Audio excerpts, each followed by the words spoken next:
It's been the summer of monarchs in Maine. Amazing videos like this one of a monarch emerging from its chrysalis can be seen all over social media as more and more Mainers raise the insects in their home. But we wanted to know, does it do them any harm? And people in Maine this year will notice that there's probably more monarchs around this year than they've seen in a long while. While their population fluctuates, UNE professor Thomas Clack says people shouldn't be fooled. The monarchs' overall numbers have been declining drastically. Around 1 billion have vanished in the last 20 years. Without milkweed, the monarch is gone. The monarch is a great pollinator our ecosystem needs, so Clack says just leave the weed so many are prone to pull. The monarch will be in this particular stage of its metamorphosis for a week. Like many Mainers, Professor Clack raises his own monarchs at home. The average female lays 200 eggs, but only one of them will get its wings. When you bring them inside, then you vastly increase the probability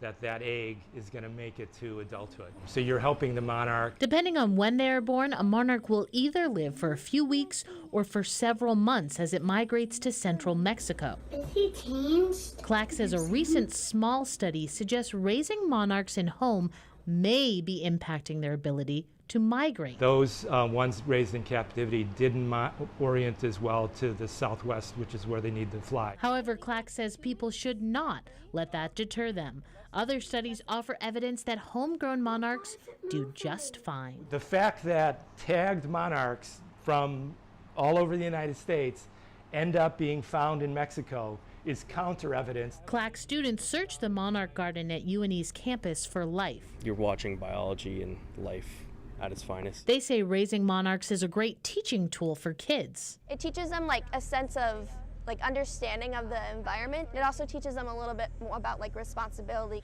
The population of monarchs is still declining. They're one of the most gorgeous things in nature to see. But Clack says people interfering by raising them at home Hi, there goes one. is actually helping. In Biddeford, Beth McAvoy, New Center, Maine. Okay, let's get the other guy to come out.